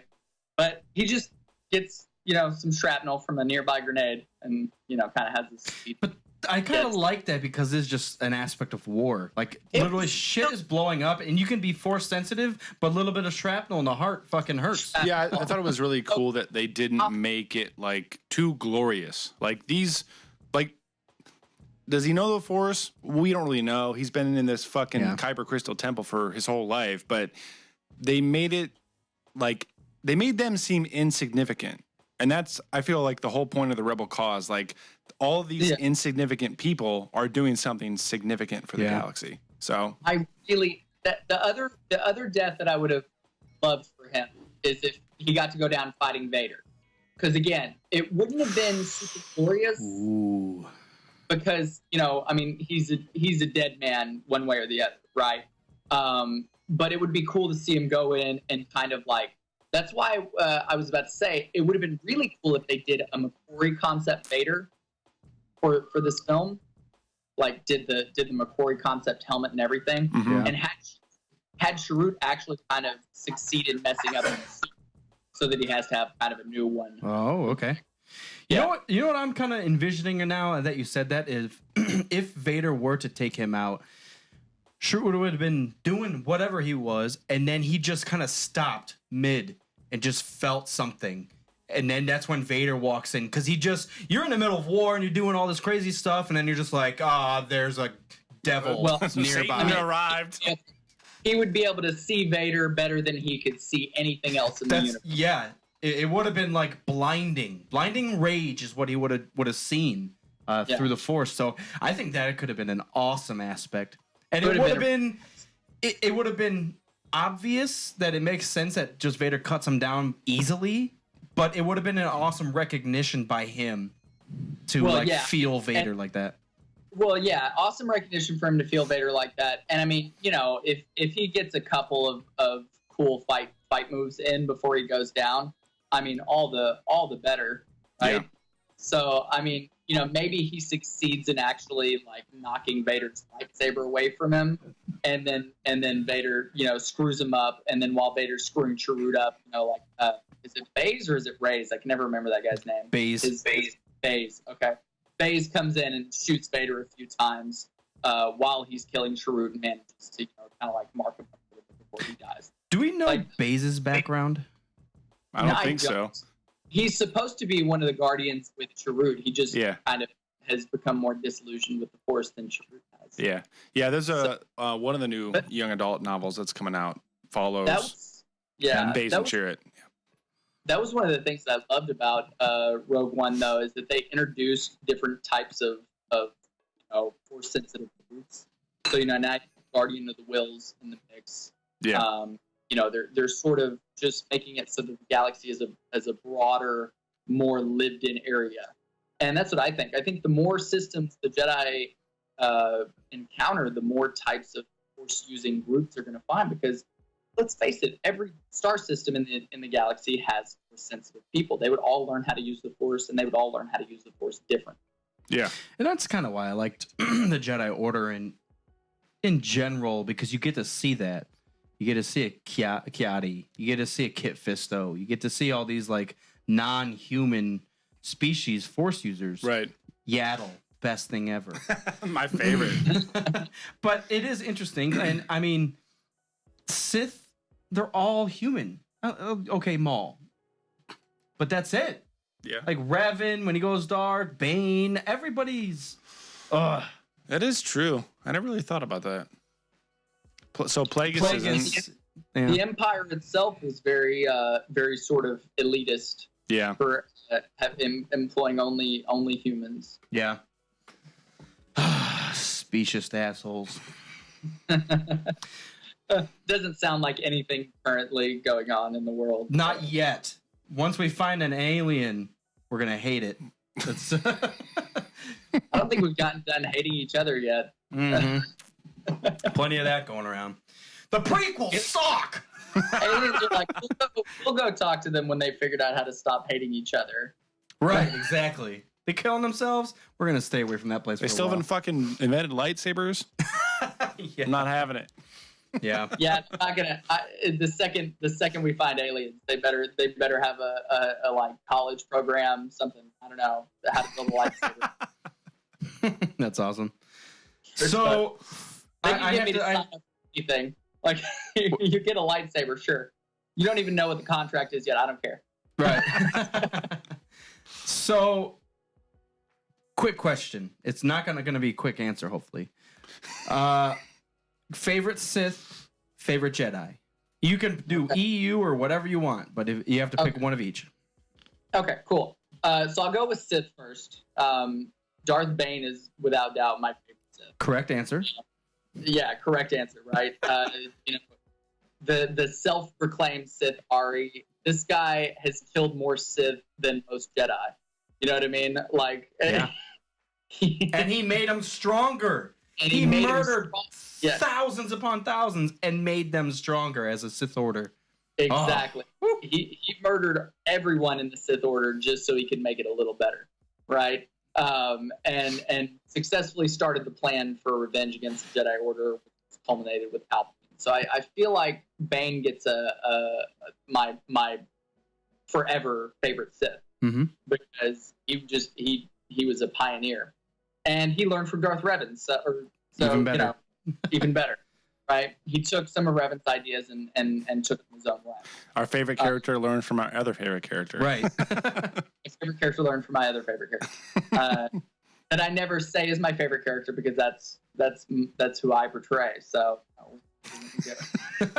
I can't call myself my favorite. Hashtag I am Revan. I name myself as my favorite. I am Revan. Always be yourself. And then favorite Jedi is Luke Skywalker. Okay. And the only way that could be ruined is by episode 8 and 9. But so far, Luke is my favorite Jedi, and that's because of his path, his journey to becoming who he was. You see him start off as a farm boy, get gaslit by his uncle on Tatooine, to kind of being thrust into the middle of galactic affairs. You know, his first time away from home, he infiltrated the Death Star, and then blew it up from an X-wing just a little bit later, right? And this was just his first time leaving home. Right. I never really thought about it in that perspective before. Well, and we talked about The Force Awakens being fast. Yeah. Hey, go farm some moisture. Boom! And you're like, wait. Super weapon of the galaxy is gone. What? So, Luke, I think, has a great journey. Plus, for me, I was adopted at a really young age. I was adopted when I was almost 4 years old from a kind of a bad home situation. And so I grew up dealing with a lot of anger. I have anger problems. And for me, Star Wars, through Luke Skywalker's journey, kind of showed me that I don't have to let my anger control me. Mm-hmm. I don't let it define me. I don't have to let my parents, my biological parents, define me. I can be my own person. Because that's kind of the path Luke went down. Is he finds out that his father is this really terrible person, and has to square with that and figure out what kind of person he's going to be. And that's why Return of the Jedi is my all-time favorite film, because it shows Luke triumphing not over the dark side, but over his dark side. And that's what balance in the Force is always. It's not meant to be an equation of how many Sith and how many Jedi there are in the universe. Balance is on every single individual in the universe, right? You can either be a balanced individual or you can be an unbalanced. And if you're an unbalanced individual, generally you're going to kind of serve darkness, right? But if you're a balanced individual, you generate light wherever you go. And there's a lot of darkness in the galaxy. So creating balance requires every single being in the galaxy to do the part, to be a balanced part. Sure. And really deep. The deepest explanation of a favorite character 6 ever. That's fucking awesome, though. That's rad. And that's I like that a lot, because we don't get too deep into meanings and backgrounds for characters like Luke. Because when it's original trilogy, it's kind of like, yeah, Luke's awesome, but it's the 70s and 80s movies, and you don't really get to see the true background of how awesome Luke actually is. So explanations like that make a huge difference. Yeah. Because when you read a novel about Darth Bane, you get everything. You see his struggle from beginning to end, all the details, and that makes you love that character more. So hearing that explanation of Luke just sheds a whole new light on everything. I mean, that's why I really think that the original Star Wars trilogy and even the prequels are so great, because no matter the quality of production, no matter what they got right or wrong, the story is incredible, right? And if you just think about the plot of Revenge of the Sith and ignore the cheesy acting areas, the overuse of CGI, all the things about the prequel that we didn't like, Revenge of the Sith is just beautifully tragic movie. Mm-hmm. And if you just use your imagination and make everything work in your head the way Star Wars fans always do, the movies are so fantastic, and they're fantastic forever with the stories there. Yeah. Well, and you I mean, even the prequels, you see, they're almost complete opposites. So in the original trilogy, you see the ascension of Luke, and in the prequels, you see slight ascension and then just fucking plummet. But even from the very beginning, Anakin was a little troubled kid, and he was very smart. He had all the skills in the galaxy, fastest ever.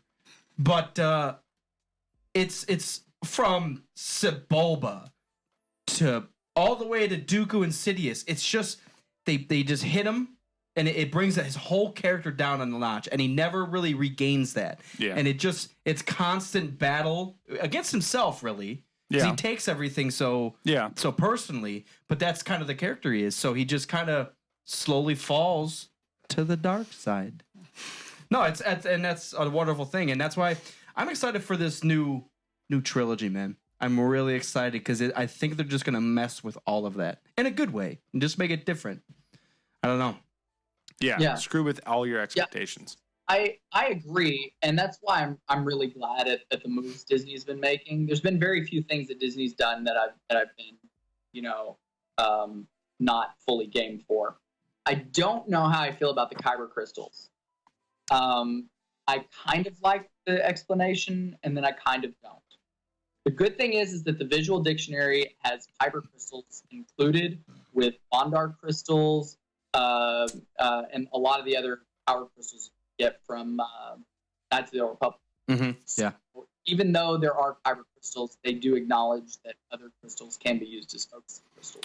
Right, because if you only see Rogue One, you're kind of like, the lightsaber crystals are all being mined to power the Death Star. Like, you don't realize that there's other ones in the mix. Well, I was kind of wondering before Rogue One how the Death Star was powered.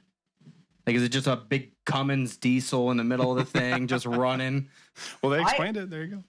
I always assumed that it was powered by something like that. I don't think I ever knew. I thought they covered that in The Force Unleashed. Was that a thing that they did? I don't remember. I don't remember either. He was pissed about Force Unleashed. I was? Yeah. Oh, no. The Force Unleashed novel. Well, yeah, it's the same story. Is it, though? Yeah. Because I felt like... Okay. Yeah, I was not a big fan of the novel. No, but the story was okay. It was the writing was really bad. Yeah. It was unreadable. That's why I had to listen to it. Audiobook. Was it unlistenable? It was. It made me cringe the entire drive. But, all right. Now, as we always do with every single one of our guests. Yeah, we have to ask you the question as we wrap up. Put the movies in order. Favorite to least favorite. Favorite to least favorite. Okay. Yep. So 6. We get it. Yeah. Return of the Jedi. Naturally. Empire Strikes Back at number 2 for me. Okay. Revenge of the Sith at number 3 for me. Ooh, okay. Interesting. Yeah, I like the story that much. That's how much I like the story. Well, I'm just happy that you have it so high. I feel like the prequel hate gets just tossed around. Gets out of hand. Yes. It gets out of hand. Yeah. So Revenge of the Sith is at number 3 for me. I got to put Rogue One up at number 4. Okay. And then I think A New Hope, The Force Awakens, and then Uh-oh. the last 2 are always the hardest. I'm going to go with Episode 1 because of Darth Maul. Mm-hmm. And then Episode 2 at the last. Where nothing happens. Yeah. We're in the land of awkward romance. Yes. Your bosoms look wonderful, milady. Yeah. I'm a lady. I couldn't stop dreaming about you. That's not awkward. Do you want to see my lightsaber? I keep wanting to bring one higher on my list, but I just can't decide what I would put bring under down. it. Yeah. You know You're what I going to mean? bring down. I mean, for me, the only thing I could move around would be like maybe like A New Hope, but A New Hope is so classic I could never move it down on my list. I move it down. I don't know. Episode 1 just. Exactly. I'm really mad at Lucas for chickening out. That's the main thing that bothers me with Episode 1. In what regard? And Whoopee. in the regard where he set up the greatest deception I think any movie has ever done with Jar Jar Binks being a Sith Lord, and then whenever fans hated him, he chickened out on it. I guess. I don't know. Really? Imagine a Jar Jar revealing himself as a Sith Lord, though, and then getting down to business. So do you think that he actually planned that from day one? I think he planned it from day one. Really? Yeah. Just a bumbling idiot, but then he's just like... So Jar Jar's the Phantom Menace? Yeah. Watch Episode 1 and just pretend like it's true. Okay, pretend like Jar Jar Binks is the Sith Lord the whole time you watch the movie, and tell me it doesn't make sense. I don't know. In episode 3, he'd have to rip off Misa. He waves his hand in certain areas, right? He waves his hand in certain areas to influence things his way.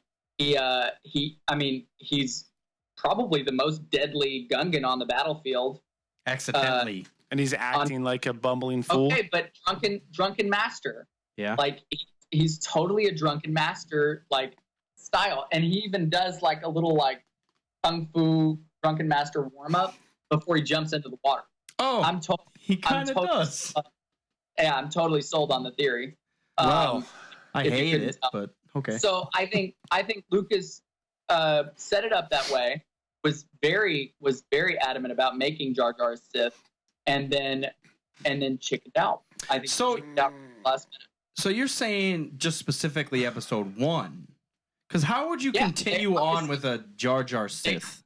They obviously wrote in Dooku for episode 2. I feel like the plot of episode 2 is kind of just like, I don't know. It feels like it was rushed and it fell flat. Yeah. You know what I mean? Dooku was, I don't want to say underdeveloped, because again, I love Christopher Lee, and Dooku was awesome. But he is underdeveloped in the movie, though. Dooku seemed like an afterthought to me. Yeah, in the movie he is, yeah. I think they had that role planned for a very different being. Well, every time someone brings up the Darth Jar Jar thing, it makes too much sense, and then I just get fucking pissed. Well, the Dooku thing was rushed, and then you look at episode 3, and you're just like, Grievous, roar, and just like, wait, what happened? Well, a lot of that ties into the cartoon, though. That aired before episode 3 came out. But it was still felt unplanned. Like, we have to make a cartoon about Grievous because he shows up because we put him in there. No, I think they did it that way on purpose. Gripes with the Clone Wars was how gimmicky they made Grievous. I like Grievous in the Clone Wars. Wait, in the original Clone Wars? No, not the original Clone Wars, not the Genndy Tartakovsky Clone Wars. I mean, in the CGI version with Dave Filoni. Yeah. They really, I mean, there's a couple episodes where Grievous really handles business, right? Yeah. But there's a lot more times where Grievous is just kind of the dookie, general of the droid army, and he gets outsmarted like way easy. Mm-hmm. So I was watching the Genndy Tartakovsky Clone Wars today, and because I'm a nerd, and Grievous just walks in and murks like 5 Jedi. Handles. Yes, dude. What's your name? Doesn't matter, Dad. Next. Yeah, exactly. Like, I'm sorry. You're Jedi? You guys know how to use lightsabers or something? I don't know. You look like you're dying really fast. I don't know. I don't know why Shaggy's here, but he needs to go back to the Mystery Machine because he is way out of his league. Oh my God, yes. Like Kiadi-Mundi. I remember that. Oh my God, I remember that scene. That's hilarious. He did look just like Shaggy. I really like how little dialogue there is in that whole series. It's especially just when them Grievous standing and the wind. Yeah. All right, let's fight. That whole Mace Windu fight scene. Yeah, I was just about to say the Mace Windu fight scene completely takes apart a droid just by opening his hand up.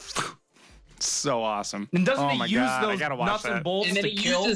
Yeah, and then he uses those particles as like shrapnel to send through the rest. That was I forget how much I love that, because at that time that was one of the few things, I think that was one of the only things besides KOTOR where we really got to see the true potential of what the Force does.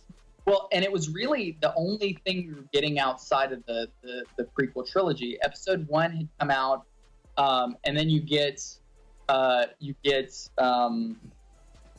said, Knights of the Republic, and then Jedi Knight Dark Forces 1 and 2, and then I think Jedi Academy came out around that time as well. And you get the Clone Wars.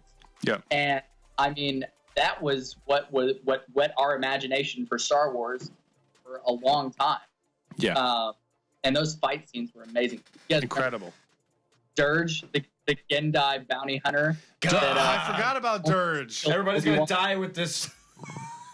I got to watch those, man. Those were fucking legit. Dirge gets cut in half, and just comes back and is like, yeah, I'm gonna murder everybody in this room. It's like Maul. Oh. Yeah. Gets cut in half by Obi Kenobi.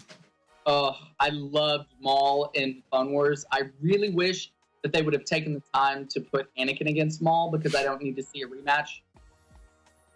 Yeah. Yeah. They were dead set on this whole Obi-Wan and Satine thing, and I'm fine with that at the end. If that's the way it goes down and Obi-Wan goes to face, Maul alone to save Satine, that's fine. But for that previous arc that they did, it should have been Anakin going after Maul and Opress. Anakin against anybody I would have been happy with because I love when Anakin just rages. Instead we get, 6 seasons of Ahsoka rescuing Anakin Skywalker. Which I like Ahsoka. Give her I love credit. Ahsoka. Don't get me wrong. Now, for the first 3 seasons, I hated her. I hated Ahsoka. It's called the same reason we all hated Anakin in episode 1. Everybody else did. I remember everybody else did too. Ahsoka was like the most hated character, and I've never seen. I have yet to see anybody who's watched the entire series yet that will admit to hating her originally, and nobody who will say that they hate her now, because her character just blossomed and became this wonderful creature that I was sad. I was sad to see her, go on Rebels. Right. So, but her facing Vader in Rebels is one of the most epic things that's ever happened in Star Wars. One of the most. It makes his character so much better for it. Yeah. And again, and another Knights of the Old Republic dig. The temple they're at is the Atreus Academy on Malachor. Yeah. I do not fear you. Well, you'll die braver than most. Vader's back, bitches! It's awesome. Oh my god. All right. What else fucking happened? How do you know the Force? You said you were a Jedi on Instagram. Where did you learn it? Did Revan teach you? Where did I learn the Force? I would say that truth resonates universally. And so that's why there's so many belief systems on Earth that believe a lot of the same things, right? Most belief systems have something against murdering people. Most belief systems have something against, stealing, doing things that are going to harm people around you, right? So there's a lot of universal themes of spirituality. One of the things I think Star Wars maybe unintentionally does is bring attention to that, because Lucas, whenever he was seeking to create the Jedi, he took a lot of spiritual principles from a lot of different systems, and he drew heavily on Japanese culture, and Reiki spawns Japan. So there's a lot of really good spiritual practices in Japan that everybody can benefit from, and he combined those with sort of some of the Western systems, and really took the best of what a lot of spiritualities have to offer and combined it into one thing that was a Jedi, right? Yeah. And so I think that universal coming together of good intentions and good energy is what makes the Force so special, because the Force is this universal energy field that all beings can access and tap themselves. It's just a little more practical in Star Wars. It's it can physically change things. But I think that's kind of the foreshadowing into real life. Like, if you do believe it and everybody wants to believe it, it literally can change things. Yeah. If everybody's on board with stuff. It literally can change the fabric of this existence. Yeah. Reality, as we know it, is a fabrication. It's a fabrication of human conscious. Your reality is different from my reality, right? I didn't see what you saw today. So naturally, we're living in completely different realities. So that's why empathy is such an important trait for people to have. Because if you can't pull yourself out of your own reality and see somebody else's, how are you ever going to be at peace with yourself and others? That's why no one understands that Palpatine's such a good guy. You can't see it from his reality, man. Certain point of view. Good guy Palpatine. Good guy Palpatine. Well, and I mean, think about maybe Palpatine's upbringing. I mean, some of his past. I mean, he was trained by Plagueis to do one thing. So, I mean, it's not that Palpatine isn't evil. It's not that evil actions are ever excusable. But if you take time to try and understand somebody, you might find that there are reasons that they what they're doing. And because of that, you might be able to find a way to turn them into a friend and not an enemy. Yeah. Which is what Luke does to Vader in Return of the Jedi. Yeah. He completely bears himself to Vader and says, I don't think you're evil. And it's not until Vader really sets him off that Luke even tries to kill him. You know? That's what it's all you got to put yourself in someone else's shoes. You got to think Palpatine is just self-conscious about his face wrinkles. He really if is. Someone just would have given him if someone would have just given him some cream. And he would be happier if he could get a younger, stronger intern. Yeah. You know? To go fetch. I mean, it's aesthetically more pleasing to look at than Vader. Yeah. Less grumpy than Vader. Yeah. You know, it's always sad and kneeling. Yeah. You know, being less gracious. psychotic and murderous. Murderous.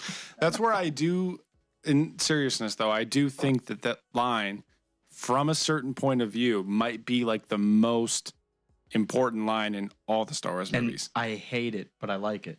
Both. Yes. Well, and that's the thing, yeah. So, you know, belief in spiritual practice can, like I said, I think it can literally change the fabric of our reality. So, to kind of bring that around the circle. The way I learned to use the Force was through studying and saying, I'm going to try and learn as much as I can about this existence and about the nature, not only the physical, but the immaterial. Because I have a scientific mind, and so I like to learn about the material. I like to learn about our scientific nature of the universe. But there's this whole other aspect that I feel like people deny, which is the immaterial, the spiritual thoughts. You can't quantify thoughts, right? You can't quantify the energy that is your thoughts. You know, we can't explain why your brain releases a large dose of DMT as you die or when you meditate. You know, we don't know why this molecule is released into your body whenever you do these things, right? So there's this immaterial that I think we should strive to understand and at least practice as much as we practice our intellectual and our physical sides. And that's kind of the direction that I'm taking with my combat curriculum that I'm working on having the first year of released by the end of this year, is this 3-pillar philosophy where you focus on your spirit, your mind, and your body. So you'll be advancing your skills in those areas every day would be the idea. So if you're really lazy and the remote's too far away, learn to use the Force and it'll float that shit right over to your hand. You can try, but for every reason there is for that remote to move, there's a better reason to get up and move yourself. Ooh, from a certain point of view. From a certain point of flipping view. That's the galaxy telling you that you should get off your ass and get From my point of view, you're a lazy piece of shit. No. Awesome. Well, we want to thank you, Mr. Daniel in Star Wars. If you are not following him, where can they find all of your stuff and where you've got it posted? Okay, yeah. So Instagram at Daniel_in_Star Wars. That's probably where I'm like most active. I also have my Facebook page, which is Put Daniel in Star Wars, that you can go and follow. And then I've got my YouTube, which is just you can search Daniel Lane. And then I'm working on the Blade of Light curriculum, which will be released at the end of this year. So that's not out yet, but it will be. Are your lightsaber battles, your championship battle, everything, is that posted somewhere too? It is. It's on the Saber Legion's YouTube, but they filmed it with webcams. Oh, so it's perfect from a certain point of view. Oh, I mean, it's perfect from a certain point of view. I'll put it to you this way. Ryan and I are so fast. We've hit each other and gone back to our corners before the frame has changed. That's how a Jedi fight actually seems to normal beings in the galaxy. Yeah. They're just standing next to each other, not swinging. This is so fast. Boom, boom. Yeah, you just see a quick move, and then they're back in their original spot. What just happened? You just hear explosions and lightsaber crash. It's awesome. That would actually be kind of a cool way to do a battle. It's kind of like a drummer. If you see a really fucking fast drummer and you're filming on like a strawberry, it's just like you just see like their head turn. How do you film on a strawberry? I don't know. I meant not a good, like a potato. I don't know. Hammered. All right. Anything else you got to say, Mr. Commander? We've been trying to link this up for a very long time, so I'm glad we finally made it happen. Yeah, no, thank you guys for having me. Thank you for being patient with me. I think it took me forever to get the application in. Well, and the first time that we had it scheduled, I got the worst food poisoning in the history of the world, and I was, it was terrible. I had way too many death sticks. Don't kill me again. That's all I have to say. Awesome. Well, so we're good. Thank you for tuning in. If you guys are listening to this on iTunes, you can go to YouTube and watch our furry faces. Just go subscribe, Rogue Squadron Podcast. Thank you guys for tuning in. You are? Certain point of view. All right, Daniel. That's fine. We are done. We appreciate it. We'll let you know when we're going to be posting all this stuff, and it's going to be Monday. Yeah, they always go up on Mondays. Oh, okay, cool. Yeah, just let me know, and I'll when you guys share the link, I'll go copy it from you and then share it. Okay, sweet, awesome, man. We appreciate it.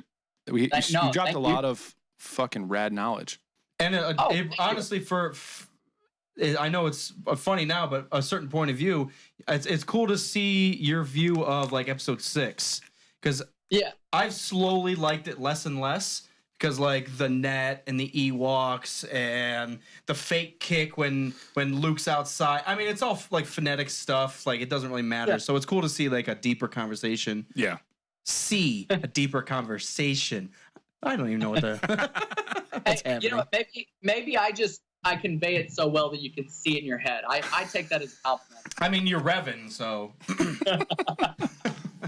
So yeah. It's you now. Oh. This is but the taste of the dark side to whet your appetite. Awesome. We will stay in touch.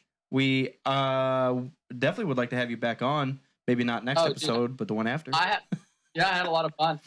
Awesome. Well, we appreciate it. Whoop whoop. Yeah, we'll keep in touch. We have a list of people we're trying to get on, so it could be maybe a few months, but we'll keep in touch and try to get you scheduled from a certain point of view. Because, like I said, I'm still waiting on Gunter to get done editing the test footage for the Holocron series, and then I've got to see what I can use for it and what I need to do as kind of a supplement, because I want to do kind of another teaser of what the Holocron series is into. Sure. And then basically I'm going to set up a GoFundMe and say, however much I get is going to go into making this Holocron series better. So that means better video equipment. My end goal for this is to be a VR 360 filmed Holocron entry that people can put in their Galaxy or whatever with their VR headset. And then they're the ones looking around like they're actually in the Holocron. Sweet. That'd be fucking rad, man. But awesome. That's going to take a while to get there. Yeah. I don't know anything about any of it. So, are you going to Celebration by chance? I can't. No. I got canned in August, and I'm not going to be financially able to make this stuff. Okay. So, well, we will miss you. I will miss you. But next year we'll be there. Awesome. Well, thanks again. We'll stay in touch, and we'll get you rescheduled a few months, like I said. All right. Thanks, guys. Awesome, man. Appreciate it. Thanks. You. Have a good day. Night. Woo! All right, live streaming fuckers. Sorry that so everyone that's with us regularly, Cleo Wren, I know Descrota was up there for a while. Kerner's up there. We'll have to put the chat room screen over here so we can see it the whole time, because it's kind of off to the side, so we were a little distracted. And we had a guest. If it was just the two of us, it might have been different, but I'll move that for the next episode. So sorry if we were ignoring you, but shall be done, my lord. From a certain point of view, also fuck off. All right, we're out. Peace. Peace. Peace and crackers.